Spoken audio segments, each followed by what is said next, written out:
بسم اللہ الرحمن الرحیم۔ سیرت النبی، جشن میلاد النبی صلی اللہ علیہ وسلم۔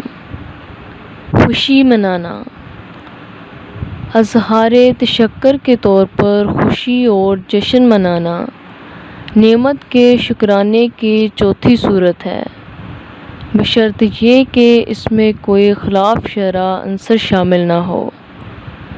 ارشاد ربانی ہے، آپ فرما دیں کہ اللہ کے فضل اور اس کی رحمت کے باعث اس پر خوشی مناؤ۔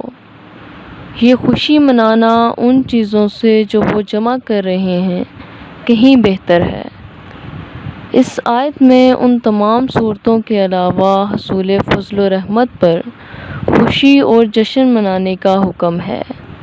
سوال یہ ہے کہ اللہ تعالیٰ کا سب سے بڑا فضل اور رحمت کیا ہے؟ اللہ رب العزت نے دوسرے مقام پر ارشاد فرمایا ہے، اور اے مسلمانوں، اگر تم پر اللہ کا فضل اور اس کی رحمت نہ ہوتی تو تم میں سے سوائے چند ایک کے سب شیطان کے پیچھے لگ جاتے۔ اس آیت کی تشریح میں اکثر ائمہ تفسیر نے یہ بیان فرمایا ہے کہ یہاں اللہ کے فضل اور رحمت کا اکٹھا ذکر آیا ہے۔ اس سے مراد حضور صلی اللہ علیہ وسلم کی ذات گرامی ہے۔ اللہ عز و جل مجدہ مسلمانوں سے مخاطب ہیں کہ اگر حضور صلی اللہ علیہ وسلم کی ذات گرامی مبعوث نہ ہوتی تو تم میں سے اکثر گمراہ ہو جاتے اور شیطان کے پیروکار بن کر تباہ و برباد ہو جاتے۔ یہ محض اللہ کا کرم ہے کہ اس نے ہدایت کی راہوں سے بھٹکی ہوئی انسانیت میں اپنا محبوب مبعوث فرمایا اور لوگ شیطان کے ہتھ کنڈوں سے بچ گئے۔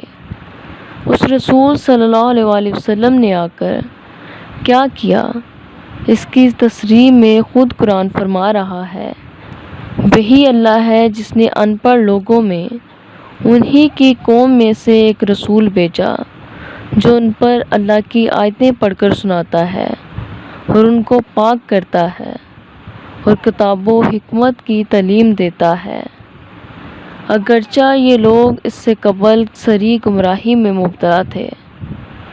جس رسول صلی اللہ علیہ وسلم نے آ کر ان کفر و ضلالت میں ڈوبے ہوئے لوگوں کو اللہ تعالیٰ کی آیات سنائیں اور اپنے یاز نظر سے ان کے باطن کے میل کچیل کو دور کیا، ان کے من کی دنیا کو صاف ستھرا فرمایا، اس رسول صلی اللہ علیہ وسلم نے آ کر انہیں کتاب کی تعلیم دی اور حکمت کا نور عطا فرمایا۔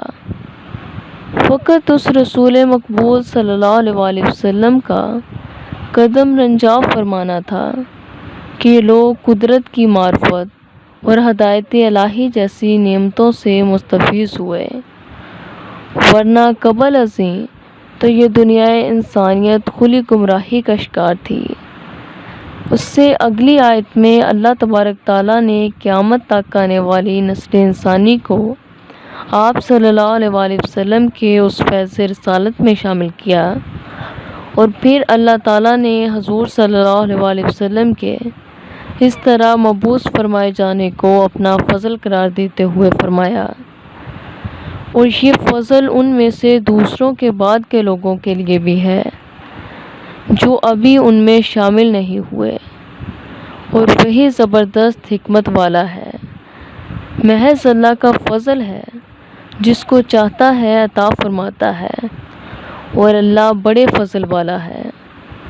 یہاں اللہ تعالیٰ نے حضور صلی اللہ علیہ وسلم کو پہلے رسول کہا ہے، بعد ازاں اس نعمت رسالت کو فضل سے تعبیر فرمایا ہے، اور آخر میں اسی کو فضل عظیم قرار دیا ہے۔ اسی طرح ارشاد فرمایا گیا، اور ہم نے اے محبوب صلی اللہ علیہ وسلم آپ صلی اللہ علیہ وسلم کو تمام جہانوں کے لیے سراسر رحمت بنا کر بھیجا ہے۔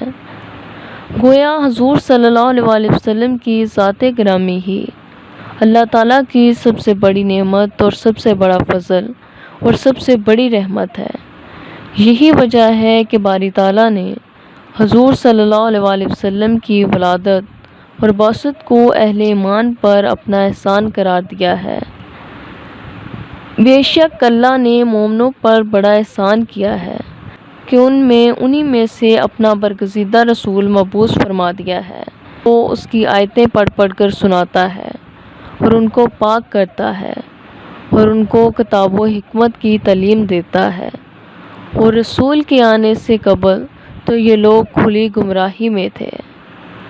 بنابراین حضور صلی اللہ علیہ وسلم کی آمد کی نعمت پر ذکر نعمت بھی ہونا چاہیے اور تحدیث نعمت بھی، اس پر فرحت و مسرت بھی ہونی چاہیے اور انعقاد عید بھی۔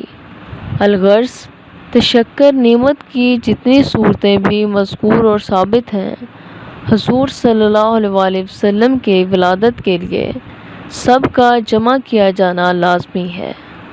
شکریہ۔